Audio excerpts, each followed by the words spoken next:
Great speaker on leadership, human potential and sales performance. Please welcome Bernadette McClelland. Thanks so much, John, and it's an absolute pleasure to put so many faces to so many names. And I want to thank you for being here so early this morning. And in fact, I want you to thank the person next to you. So turn to the person on your left, give them a really big high five, tell them they rock, and tell them thank you for being here so early this morning. Okay, so while we're in this kind of mood, what I want you to do is I want you to take your right hand. Take your right hand. Put it on your forehead. And I want you to repeat after me. Oh my God, she's one of those speakers. Oh my God, okay, so for the next 35 to 40 minutes, I am going to share some ideas with you. I'm going to inspire you. I'm going to educate you. But most of all, I'm going to prepare you. I'm going to prepare you for the year 2020. Because according to Forrester Research, and many of us in this room have heard the statistics, in the year 2020, 22% of B2B sales roles will be gone or will be reassigned, thanks to the onslaught of AI, or artificial intelligence. So let me ask a question. Hands up those of you who are feet on the ground, bag-carrying, quota-bearing salespeople. Okay, so if my math serves me right, that's probably about 3 or 4 of you in about 27 months' time may have to rethink things. So what I want to do today is I actually want to introduce you to a different kind of AI. I want to introduce you to amplified intelligence, your intelligence. Midway between our academic intelligence, which has got us all here, because John Smybert sidled up to me earlier and he said to me, Bernadette, I want to give you a heads up. This is a really intelligent group of people. And of course, AI, artificial intelligence. So we start to look at your intelligence and how can we amplify your intelligence so that we can future-proof our roles moving forward. So one of those ways is to actually start to look at ourselves, look inward, look at what we can bring to the table rather than expecting what everybody else can bring to the table for us. And so the Greek philosopher Socrates said those famous words, know thyself. Know thyself in every possible way. Now he was 300 BC, but I would love to see Socrates in our environment today, because I wonder whether he would actually change his mantra from know thyself to know thyselfie. So we are inundated with change today. We're inundated with technology. We're inundated with a whole stack of different ways of approaching our business. And so we are at the point in time now where the environment we're in, everybody tells us every 5 minutes how much it's changing. And it is changing. Not just in the past 5 years, but even just in the past couple of years. And so there's an acronym called VUCA. This stems from the US military. And as you can imagine, in a military environment, in a war landscape, is very volatile. It's very uncertain. It's very complex, and it's very ambiguous. And so this term VUCA has made its way into the business vernacular. And when we think about the change that's happened and how we can amp up our intelligence even more, it's that the game may still be the same for us, but what's changed is the rules. So, in fact, in some instances, there are no rules. You can be a startup today, valued at $1 billion, named a unicorn, and it's all based on projection. It's not based on past performance. So as a salesperson in our world today, how can we become even more high performing in this VUCA environment that we find ourselves in? So what I want to do today is I want to help join the dots. I want to help us make some kind of sense so that we can bring something into our own personal environments and our own personal lives to help amp up our own levels of personal and professional development. So there are 3 trends that I've uncovered that I want to share with you today. So the first one of those is looking at neuroeconomics, and that is the relationship between the brain and money. Secondly is to look at emotional discipline. Now, when I say emotional discipline, I'm not meaning emotional intelligence. And then the third one is we're going to look at mental readiness. So let's start by showing you some money. And there goes my vitamin E tablets that just flew out of my pocket too. So here's the thing. Money. I've only got 350s. It was supposed to be 5 100s, but we couldn't find an ATM. So if I was to show you this, and if I was to give you this, and you could do whatever you wanted to do with it, then more than likely you would do a few things. One of a few things. You would spend it, or you might invest it or bank it. You might give it to somebody, or you might pay a bill. It doesn't matter what we do with the money. What's important is to realise that our decisions around money are driven by emotions. Now, we know that.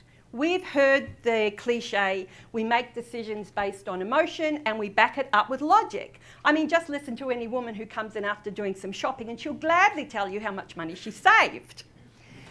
The thing is, when I work with sales teams or businesses or individuals, I will evaluate them on their beliefs around money.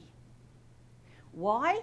Because this part of the thought process and behaviour of a salesperson is going to determine whether your pipeline flows or whether your pipeline becomes bloated.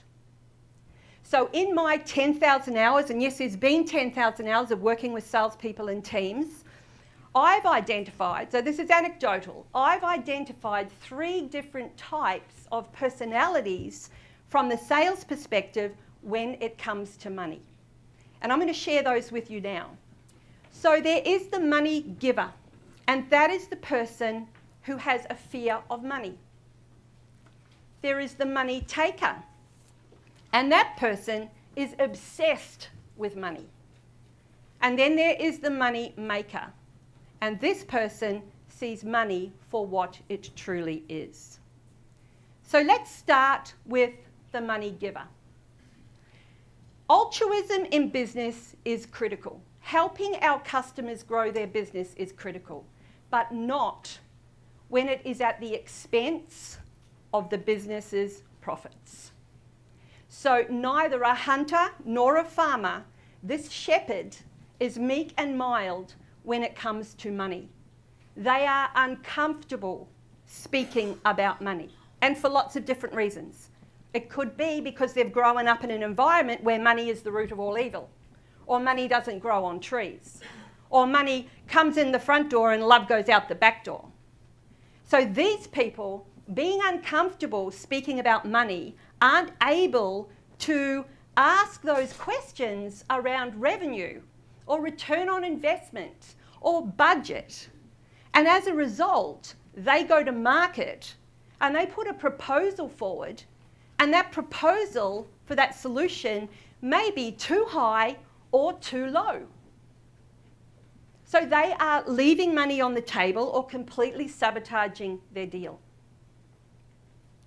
Now, a really important thing, if you're a leader in this room, is to understand how your people view money. What is a lot of money to somebody?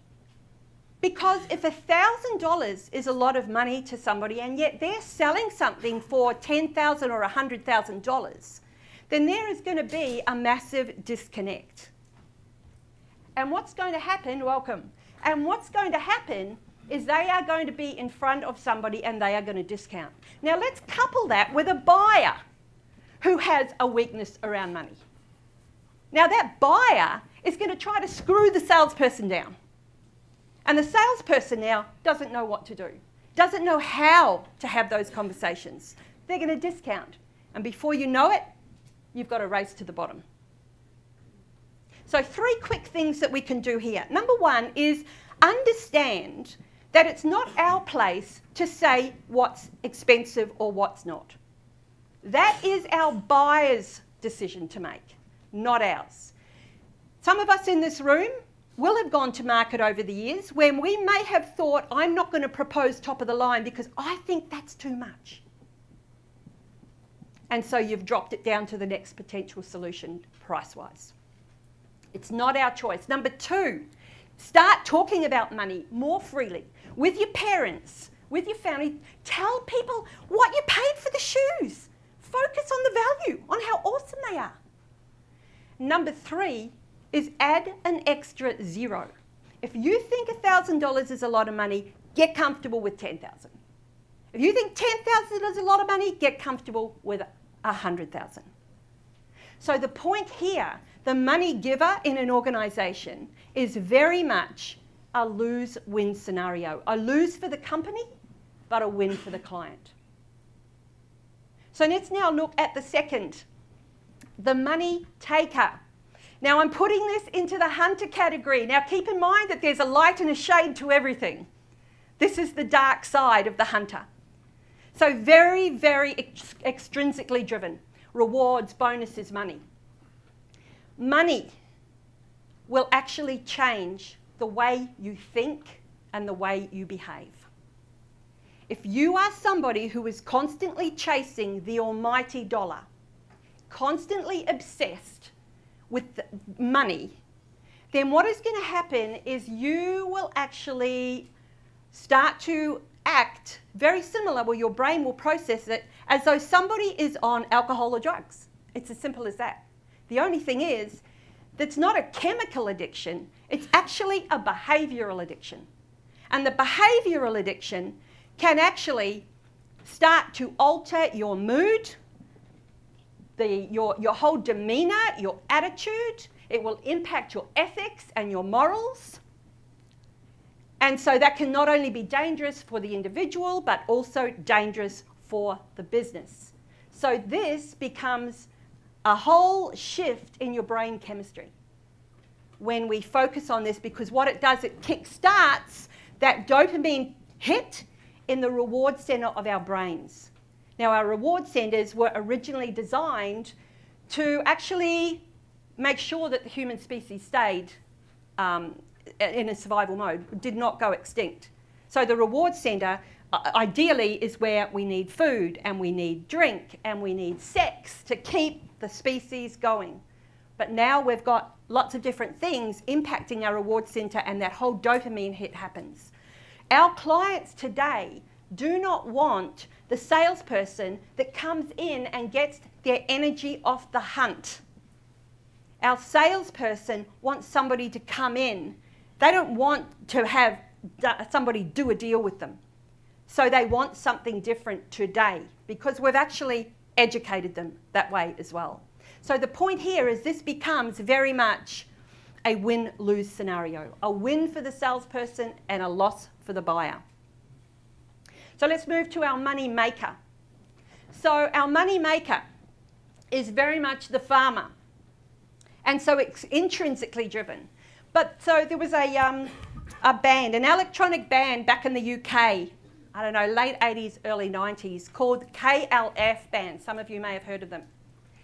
And so what this band did is they'd made their money and they decided that they wanted to leave a legacy in the form of some kind of abstract art. And so they took off to some island off the coast of England and they lit a bonfire. And over the period of 2 hours, 1 to 2 hours, they literally burned £1 million sterling into this bonfire. Now, they were okay with their decision, although years later they did regret it. They were okay with their decision, but the interesting thing was the public absolutely went berserk. Why couldn't you have given it to charity? What they said was, why couldn't you do something with the money? Now, it doesn't matter that other rock bands could waste their money on wine, women, drugs, rock and roll, whatever. The fact is they are actually doing something with that money. And so what the researchers did is they decided that they would grab a few people and do an experiment. So they sat these people down, wired them up, and they literally tore money up in front of them. And these people got distressed, and the part of the brain that lit up like a Christmas tree was the part of the brain that we use for tool usage. So maybe going back to Paleolithic or Neolithic times, but the part of our brain that's used for tool usage lit up. So what that's telling me is that there are people out there in a sales environment who view money as a tool, who simply view money as a means to an end, or view money as an exchange of value, using it as a tool, not being afraid of it, not being obsessed with it, but using it in such a way that it becomes a win-win scenario. So what I would like you to do now for a few moments is on the table in front of you, in your pack, there are 3 questions. I would like you to consider which one of these personalities you tend to lean towards. There's no absolutes here. In your teams at work, which one of those personalities do you see the most of? And more importantly, what is the giver costing your business in lost opportunities, bloated pipelines, and less margin? So I'm going to give you a few minutes to do that, and then we'll kind of have a chat. I love a spirited conversation. Love a spirited conversation. And what I love even more is hearing other people's ideas, because these are my ideas. So I would love to hear some comments from the room and some shares. So does anyone want to kickstart it with what your table or what you've shared as insights for the rest of us? Oh, come on. Okay. Here's the thing. Everybody who is a money maker, put up their hands. Money makers, put your hands up. Okay, put your hands down. Money takers, put your hand up. Put your hands down. Money givers, put your hands up. Put your hands down. Okay. If you were sitting next to somebody who was a money maker, point to them. Okay, Andrew, would you like to share with us what you guys talked about? So we were talking a little bit about the different types and who and what. And in our organisation, we have a lot of money givers. So they're people who almost automatically want to give a discount. And so that's very, very common. And it is interesting, when you mentioned about those people being uncomfortable about talking about money, that really, really did bring something forward for me, because almost every single one of those people in our business, and we have quite a few of them, are extremely uncomfortable about it. They get to the negotiation phase and it's almost like they just give in. Oh, well, I'll give you a discount. You talked about the money maker, and what we were talking about was the win-win aspect of that. And so my take on it was that those people are not just trying to make a deal where everybody has some value. They also will be asking for referrals or endorsements as well. So there's more than just the deal involved. It's also about how that business is going to move forward. Awesome. Does that make sense? Oh, it totally makes sense. Absolutely, totally. And thank you for that. And so just a question on, what would you say the percentage of people in your team would be, the money givers, roughly? We have quite a big team. Yep. So I would say probably maybe about 50%. Yeah. Okay, cool. Awesome. Thank you for that, Andrew. I really appreciate that. Yes, somebody down here is volunteering. Give him a hand. Give him a mic as well. I work a lot with startups, and there's, for people who don't know, there's about 16,000 tech startups in New South Wales. It's just an industry in itself. But they predominantly have, they're techos. They just fear money. They cannot see the value in what they've done. It's like the solution might be worth $50K a month, but they're thinking, I'm going to sell this for $500 a month, and they struggle and battle. Yeah. And it's almost like a young salesperson where you've got to open their mind to value. So the thing is, this is where I, what I understand is that we can teach people the words and we can teach them how to do something. But if something is so ingrained that it becomes like a real belief at a cellular level, then that's a different conversation. And so, you know, there's lots of you in the room that will be, you know, aware of this, but kind of taking that conversation with your people to a different level is another part of the coaching skill set that's outside of KPIs and the pipeline and all the rest of it. So thank you for that. And one more from this end of the room. Okay, who here sat next to somebody who said that they were a money giver? I'm going to dob you in. I'm going to dob you in because we had a conversation midway through. So would you like to share with me what you with everybody what you shared with me? Yeah, so I'm actually from a technical background, from an IT background, so I totally identify with that. With, you know, well, because we're IT people, we don't get to see the money, all right? And so, but the very interesting thing for me was what Bernadette said with the second group, which was the money takers. The money takers. The dark side. Yeah, the dark side of the money takers was that in terms of being a giver, thinking that that's a good thing, that you're giving money away, don't worry, boss, I'll just hand over the money to, we'll just give them a discount because we're too expensive, it's perceived as too expensive.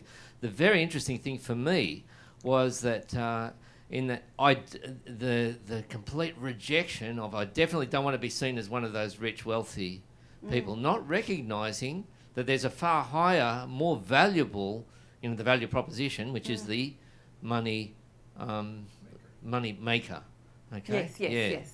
So it was just like, here's what I'm not, is that. Yeah, absolutely. And it was really just that false dichotomy between I'm either a giver, which is a generous thing, or I'm a taker, and there is nothing else in between. There's nothing else like giving in terms of the money giver. Awesome, fantastic. Thank you so much, Anthony. Thank you, everybody. And I think the key thing here is to believe and realise that money is really healthy.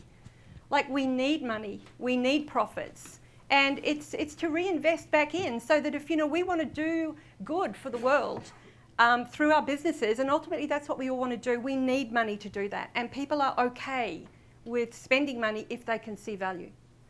So wonderful. So thank you very much. And just, I suppose, before I go on to that, just as a statistic, and the reason why I asked Andrew what percentage, it's actually 60% of any sales force is a money giver. And so we start to kind of put that into perspective when we look at pipeline and we look at lost opportunities. It's pretty amazing. So that's a key area that businesses need to work on. So, okay, moving along to our second megatrend, and that is emotional discipline. Now, I said that it's not emotional intelligence, it's kind of like a subpart of it, but emotional intelligence is very much about our own self-awareness, which is wonderful. But what I mean here with emotional discipline, I actually mean within the sales conversation. How disciplined are we with our emotions in sticking to a process? So we think about a salesperson and we think about a typical sales conversation. So let me ask you to, no, I won't. I won't ask you to put your left hand on your forehead. I'll do it instead. How many of us have walked out of a call, got into the car and gone, oh my God, I forgot to ask that question? Hands up. Never. So here's the thing, within a sales conversation, we get emotional. May not be reaching for the Kleenex, may not be laughing, but we actually get emotional and we lose our discipline. So how that manifests itself is that we will be second guessing. We might get too overexcited in a call. We might get a whiff of a potential opportunity and then all we're focusing on is us. We're thinking about what to say next. We might be intimidated by the person in front of us. And so all of this brings together a lack of emotional discipline. So an aha for me personally, so I'll share this, it's a personal story. So I'm quite gregarious, I'm quite enthusiastic, I can be quite high energy if I want to. And the thing is, I've got to be really careful if I'm speaking to somebody in the C-suite, because that emotional, that level of emotion is actually can be a turn-off. So I drop my voice, I slow my speaking down, and I adjust. There are other times where you might be sitting opposite somebody that you've got real strong rapport with. You know those prospects that we just click with. And the thing is, you will walk out of there, you'll go back to the office, you'll high five, you'll think, yep, got it in the bag, and they never call you back. Or else there's somebody else that you might sit in front of, you're totally intimidated by them, you completely forget what you've got to say, you get out into the car and you think, damn it. So what's happening there is we are not disciplining our emotions. Now I'm going to show you this chart. This is part of what I teach to a sales team. I'm not giving you the whole bit, but I do want to show you what I mean. Tension over time. So when a salesperson makes their call and we've got a prospect, we've got two parties. Both parties, the tension is high. The buyer or the prospect, because they want to know what's this person want, how long are they going to be here, and the salesperson, because they've got no idea what's going to happen behind the door. So our role as salespeople, and we all know this, is to build rapport. And we get to this point where we build rapport and we have trust. Now, when this trust occurs, what happens? What happens in most situations? 80% of situations, here's the statistics, go straight over and talk about their product or their solution. What's missing? What's missing is building the tension up again, but in the right kind of way. To stick to the process, to stick to our framework. Now, we don't need to have this mechanical process, but we have a framework and we dance within the framework. So what happens is if we believe that our decisions are based on emotion and we back it up with logic, then how do we get our prospect emotional? And the way we do that is through what I call asking questions with ease. So no, that's not emotional intelligence, it's the EQs.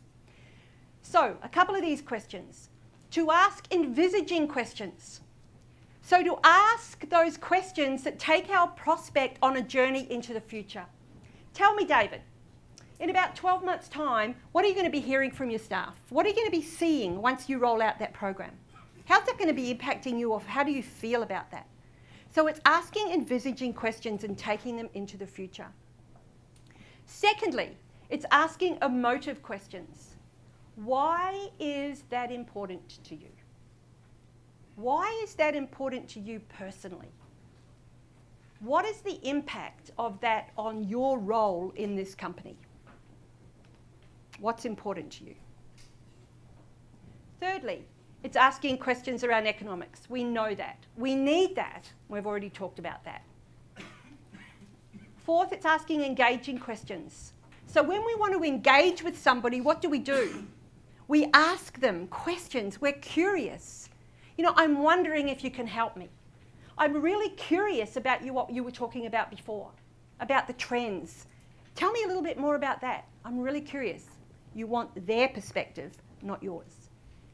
And the last one is elegant questions. So sometimes there is going to be an elephant in the room. We feel it in our gut. We know it. And rather than just putting blinkers on, losing our emotional discipline, have the fortitude and the bravery to actually call the elephant. To actually say, look, I'm just wondering if I might have said something that was off course. To actually call the elephant in the room. So these questions and this whole emotional discipline is a key component in us amplifying our levels of intelligence in a sales call. And so if you just think about it for a moment and think about yourself and you think about that model that I put up there, where do you fall down? What are some of the questions that you don't ask, that if you did ask, would move you closer to getting a deal. And so then we move to our third megatrend, which is your competitive edge. This is mental readiness. I'd like to highlight the fact that this is Sergeant Danielle McClelland. Danielle McClelland is in the room here today, and she holds me accountable. You'd think so by looking at that picture, wouldn't you? So for all of us who have family or know somebody who has been deployed overseas, we know that in order for their deployment to happen, they need to demonstrate what's called individual readiness. That means they have to be physically fit, emotionally fit, and demonstrate proficiency of a weapon. So all of us in the room today, we need to demonstrate proficiency of our tools and our products and our go-to-market strategy. We also have to be physically fit, but you know, the Olivia Newton-John days are gone to a degree, but are still very important. What is equally important, if not more, is our mental readiness. 77% of salespeople and sales leaders are burned out. 7% are suffering from depression. 66% go home and take with them all their stresses, infect the family, and then that ripple effect goes on and on. What is happening in the minds of these people is that they are running on fear. They are purely running on a survival mindset. And if we want to prepare ourselves for this VUCA environment, we need to do something about it. And so from a neuroscience perspective, this slide that I've got up here is showing somebody who is depressed.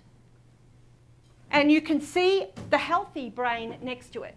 What is happening or not happening here is that the blood flow and the oxygen is not getting to our prefrontal cortex, which is where all our reasoning, our decision making, our problem solving, our rational thinking, everything we need to survive in this economy that we're in. Instead, that blood and oxygen is being trapped in the fear and fight and flight part of our brain, the amygdala. Money givers, this is similar to what their brain looks like. Money takers, the dark side, their brain is identical to somebody high on cocaine. Go figure. So in order for us to be high-performing salespeople, we need to think differently about ourselves.